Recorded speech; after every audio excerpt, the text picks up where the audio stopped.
Welcome to Sisto Says, New York City from the ground up. I'm here to start our very first episode, and I'm joined by Francis Volpe of Why Not You Media. How's it going today, sis? I'm excited. I'm Yeah. really excited.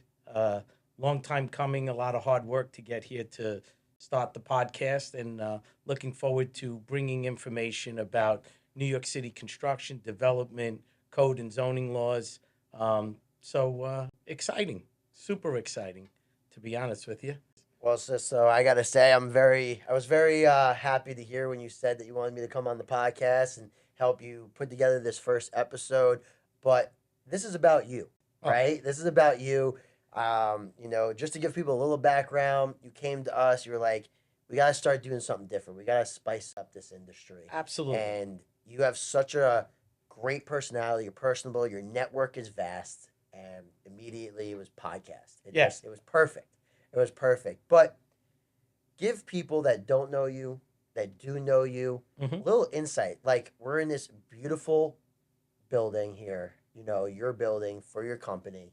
Yeah. Talk about it, how this got started. So it started a long time ago. I was a young kid in Astoria, Queens, and I always wanted to be an architect.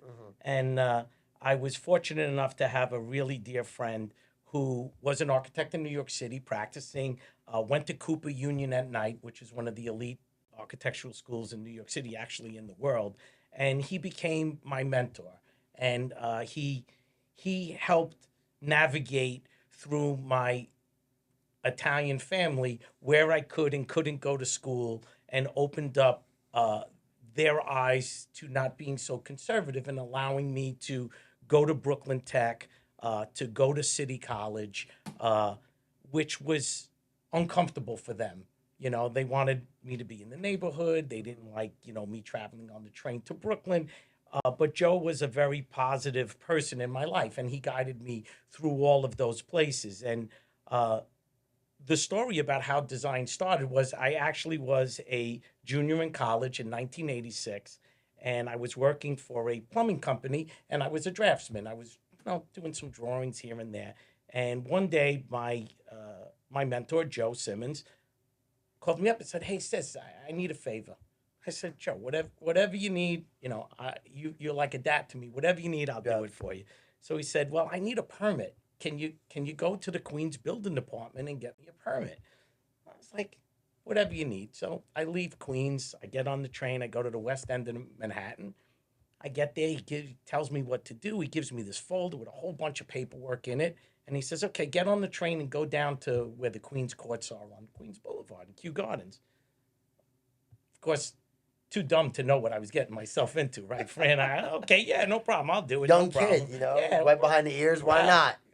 19 years old. Yeah. So I go down there, and I get to the building department, and I'm completely lost. And I get up there, and there is just complete chaos. The only thing that I could relate to was like being at motor vehicle when you first got your driver's license, and you get there, there's a million people running around. Yeah. There's lines. Everybody's uncomfortable. Nobody's happy. The whole world is mad. Yeah. And I get there, and I wait online, and I go to the first person I see and said, "Listen, my boss sent me down here. I need to get a permit." And this wonderful lady says, "Well, you have to wait on this line." So I wait on the line. Line of 1,000 people. Exactly. And no one's happy. Everybody's unhappy. They don't want to be there, Of course. and they don't want to deal with the bureaucracy of New York City. But yet there's a place that, New York City requires that you have permits and you have laws to protect people, to protect the people that live in the building. So all of those things are actually incredibly important to living in New York City and thriving in New York City. So I wait online, I get to the window, and there's this very happy person who says, "How can I help you?" And I said, "Miss, I have no clue what I'm doing. It's the very first time I'm here. I don't know how to get a permit. But if I don't go back with this permit, my boss is going to be really mad at me." And this woman politely smiled and said, "I can help you." And Wow. she literally created part of my company at that very moment. And it starts with goodness in people. Yeah. It starts with goodness in people, because if that woman 36 years ago, in my 20s, late teens, early 20s, would have been very uncomfortable to me, I probably wouldn't be in this business. So part of goodness comes other things. And I proceeded to get the permit. And the best part of the story is I get out of there in a few hours and I drive back up, get back on the train. I go back to Manhattan and I go see Joe. And the first thing he says to me is, "What are you doing back here so soon?" I said, "No, everything went great. I got your permit." He goes, "No way." I said, "Yeah, I got your permit." He goes, "That's impossible. The guy I use usually has to go like 3 or 4 times, and I have to make up a story to my client why we can't get the permit." Oh my So I'm like, gosh. "Oh my God, this is crazy." So I give him the permit, and I can remember it clear as day. He worked out of his home, and he had a big door, like all old time architects with little with some stands on the end, and he wrote me a check, and it was 1986, and I grabbed the check, I put it in my pocket, and I left. And I had to go back up to to school at City College, so I was going to take the train uptown. And when I got to the train, I pulled the check out of my pocket, and he wrote me a check for $250. And I stopped for a second. I said, "Wait a second, I got to go back upstairs." So I go to the doorman, I run up the stairs, and I see Joe. I'm like, "Joe, you must have made a mistake. He gave me $250. He goes, "No, no, that's what the other guy charges." So I go, "Joe, hold on a minute. Pour me a cup of coffee and give me one of those Camel cigarettes with no filters," because that's what he smoked. He goes, "Why? What's up?" I said, "I got to ask you a question. The person behind me had 6 of these. Did he just make like $1,500? He goes, "Oh, absolutely." I said, "Joe, thank you. I know what I'm going to do for the rest of my life." Wow. So that one moment just created Sisto. Created Sisto, created Design 2147, created energy, created energy because I always felt that part of what I wanted to be was I wanted to be able to walk through Manhattan and say, I was part of this skyline. I was part of what New York City looks like today. So for the last 36 years, we have touched projects throughout New York City, Brooklyn, Queens, Staten Island, the Bronx, and we have been an integral part of what New York City looks like by filing the plans, getting the approvals, allowing people to get their certificate of occupancies to move into their buildings. So that was the point. But I started this idea and now I had to implement it. And implementing comes from what you're really good at, which is meeting people, networking. And I think that that is where a business is always starts, because you could be the smartest person in the world. You could have the greatest idea, but if you can't reach people and if you can't connect with people, it doesn't work. And I've been very fortunate in my life that God gave me the gift of gab. So I can talk to anybody, anywhere about pretty much a lot of topics. And I went back to where I was working as a draftsman and I started calling these large general contractors and telling them that I was going to go into the expediting business. And I went back to college and I recruited a couple of friends and we started the company, and we started with some small projects and small ideas. And then as time went on, the business kept getting bigger and bigger. And a few years later, I was a good student. I was like a 3-4 student, and I had the gift of gab, but I didn't have the gift of writing. Okay. It wasn't my strong point. Reading, law, and things like that. So I went to a friend of mine from high school and a childhood friend, Dominic Shinko and Sergio Guiano. They were 1 and 2 in high school of 1,500 kids. Wow. They were top of their class in architecture. They were a few years older than me, and I said, I may not be the smartest guy, but I'm going to recruit 2 of the smartest guys I know. Hey, that's the smart thing to do. Right. So, lo and behold, we're 36 years in.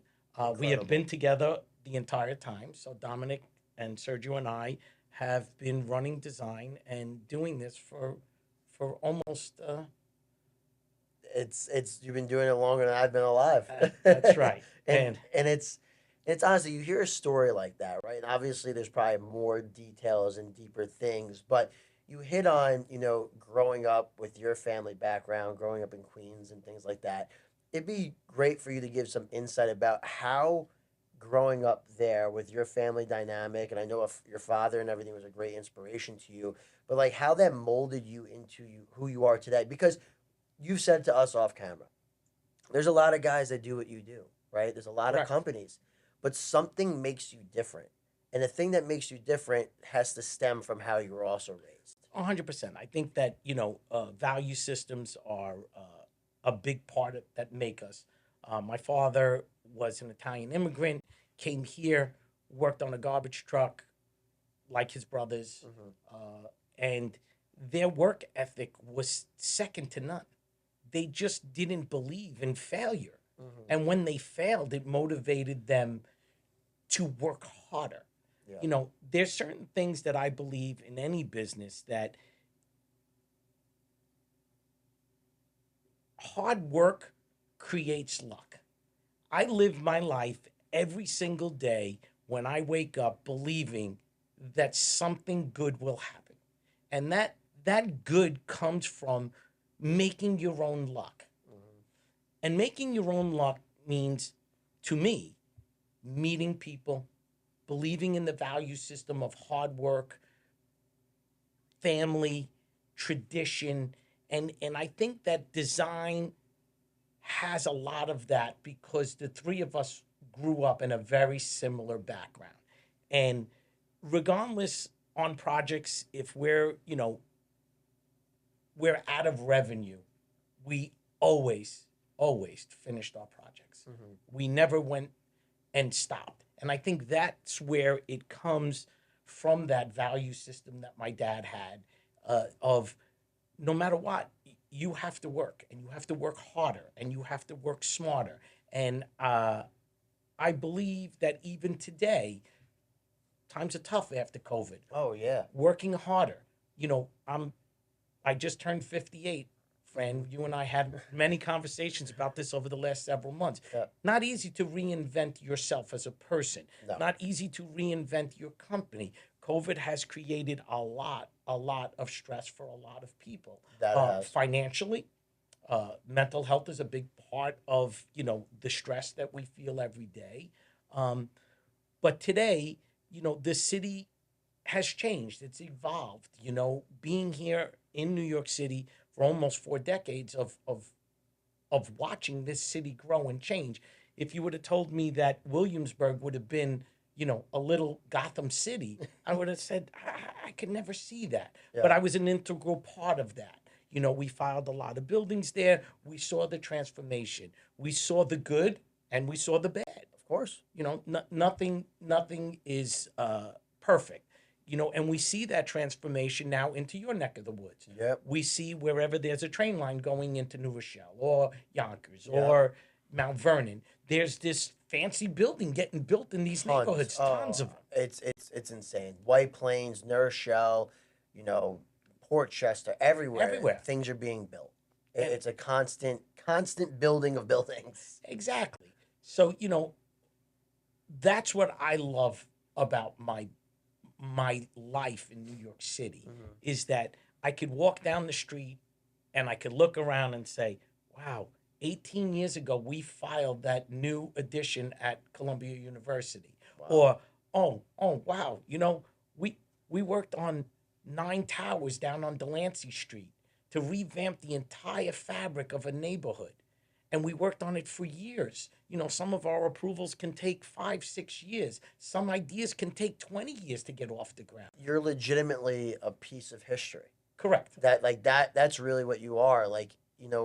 I didn't have the pleasure of driving around with you and Tony and Michael, but they told me they were like everywhere, every building we drove by, Sister was like, "Oh, we help with that. We help with that." Like you're legitimately an integral part of building what New York City has become in regards to just architecture.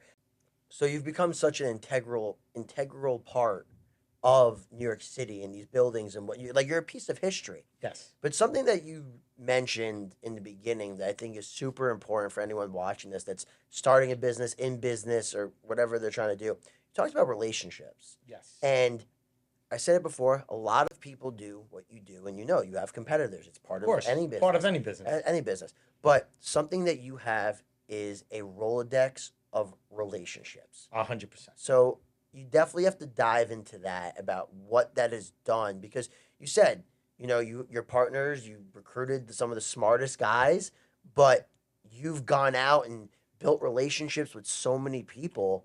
What is that? Just dive into that.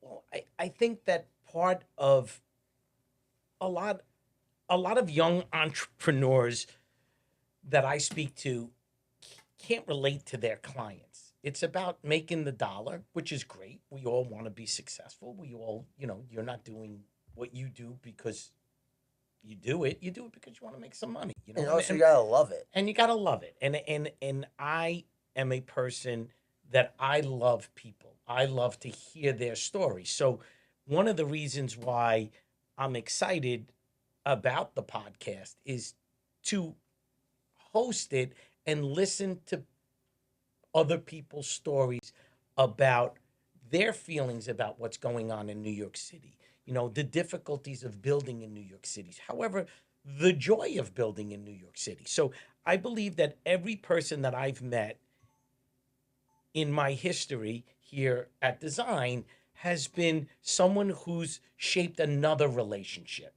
That person gave me an idea. That person told me a story. That person gave me, courage to go meet the next person. And then from there, meet the next person. So over the years, a lot of our customers have been with us for 35 years. That's insane. And if anyone knows anything about customer satisfaction, that's a very, very difficult thing. Now, have we lost customers? Of course, everybody does. Have we gained new ones? Sure. But that relationship goes beyond just service. One of the things that I always pride myself on is that I am in sales. And being in sales means that you're never really on vacation. The phone rings, you pick it up, and you don't know where the next big job is going to come from. Nope. And I am a true believer of going back that you need to make your own luck. And the way you make your own luck is meeting other people. Other people bring you luck. Yeah, we live by something. I won't say we live by something, but something that I truly believe is that you never know who you're gonna meet that can change your life forever. Oh, perfect example. How did I meet your team? Yeah, I met your team through my daughter's boyfriend, Yep. Stephen Lasco, and I ended up meeting Tony. Yep. And I met Tony for a few minutes, and it was a perfect fit. Yep. It was a perfect fit, and part of it is that one of the things that we pride, ourselves on here at Design is if a customer comes to us and says, "Hey, I wanna build a building in the middle of the ocean," we say, "Well, we don't have expertise, but if you talk to Sisto, he might know somebody." Yeah. And it's the running joke at the office, which is if you need something or you need a connection, talk to Sisto. Sisto knows everybody. Sisto. Yep. Just ask Sisto. But that's an amazing thing to be that guy. It is, and it's also very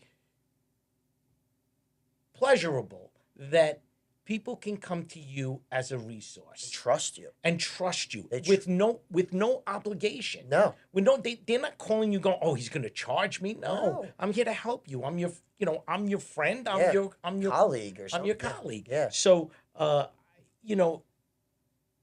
it just, I feel that it always works out well. And just to digress for a second about the podcast, Sisto Says, once I decided that I was going to do a podcast, talking to your firm and talking to Michael and Tony,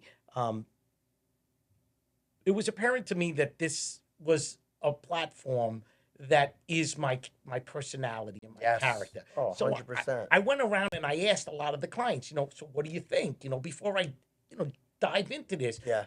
they were so supportive. everyone that in the industry, and they're like, "Oh, can I be on the podcast?" I'm like, as long as you have a topic that's about information related to our industry, absolutely. So I couldn't come up with a name.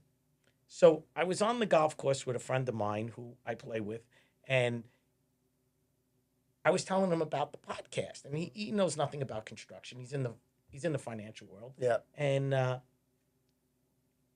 we got done, and we went to the bar, and we were having a drink, and I said, "Dave, let's sit down. Let's have some dinner together." Yeah. He says, "Oh, that'd be great." I said, Dave, I'm really stuck. I don't know what to call the podcast." He goes, "I'm not a very creative guy." He goes, "I'm probably the last guy that would give you any ideas." So, and I can remember clear as day. I'm sipping a glass of wine, and Dave looks over at me. He goes, "How about Sisto Says?" It just stuck. It's perfect. And it just, It was perfect. it was perfect. Perfect. And it just, from that point forward, again, I use my resources. I call Tony. Tony, what do you think? Right? Then I call, a friend of mine who's in the business. Listen, he's starting a podcast. What are you going to call it? And I'm like, Sister, like, oh my God, that's great. And then I went and I dove into it, and I went and looked at, how to make a logo and how do we do it. And I reached out to another friend who's in the graphics business, and they helped us, and I ran it past you guys. Yep. And then I put it out to my entire, a group of people in the office and said, okay, which one do you, what does everybody like? Do you like this one? Do you like that one? And we put this whole plan together. But you talk about relationships. You talk about, who would have ever thought that a guy that I play golf with who's in the financial world could name my podcast? But that's what makes it great. That's what makes it awesome. That here's someone who knows nothing about construction, wasn't in the building But they world. just know you. But they know me, exactly. And that is the beauty of this stuff. And I know for certain this is going to be something that you're going to enjoy. Oh. You're going to have amazing people on. You're going to create even deeper relationships with these people that you have on. And I'm excited, to see where this goes, Me too, because it's uncharted waters for me. Yeah, and we're the team editing it and putting it together, so it's gonna be so exciting. And I gotta say, just like I said in the beginning, I was super excited when you asked me to be on the first episode to kind of, hit things off with you. Absolutely. And I can't wait for the guests. I can't wait for the conversations. Yeah, and I think that we have, for the second episode, we have a very dynamic gentleman coming in, Lou Madigan. Lou and I go back a long way. I actually know Lou through Steiner Studios when he was working there, building one of the very first studios in New York City. So again, it goes back to history. It goes back to being part of the fabric of New York City. The uncharted waters is what I like. I've come into this with very little expectation, Fran, and I think that that's one of the things that, I connected with you from the first time we met, that my expectation is to be informative, to give people in New York City information about building in this great place. And I think that having an expectation of it being genuine is really what I'm excited about. And I agree. It's going to be an exciting road. Like you said, it's uncharted waters for you. No one else in your industry is doing this. You're a first mover, first to market, and your personality was just perfect for a podcast. So I know, I'll let you close it out, though, Sisto. I'm excited for your guest to come on here. He'll be here soon. And this is going to be an amazing ride. And I know for certain you're going to have some extraordinary guests that are going to just love talking about all things New York City, all things business, and all things life. I appreciate that. I want to give a shout out to you and Michael and Tony for being an integral part of creating this vision, being extremely professional, understanding that I didn't want to do this unless it was done professionally. Yep. And, hard work. Built the studio myself. It was my vision. Yeah. Came out amazing. Came out, actually bought the chairs, bought the mics, bought everything. Yeah. And got a small team together to do it. So it always goes back to the values where we started earlier, that hard work and creating your own luck does work. So thank you. Thank you for interviewing me. I appreciate that. Of course. And looking forward to episode number 2. Beautiful. Excellent.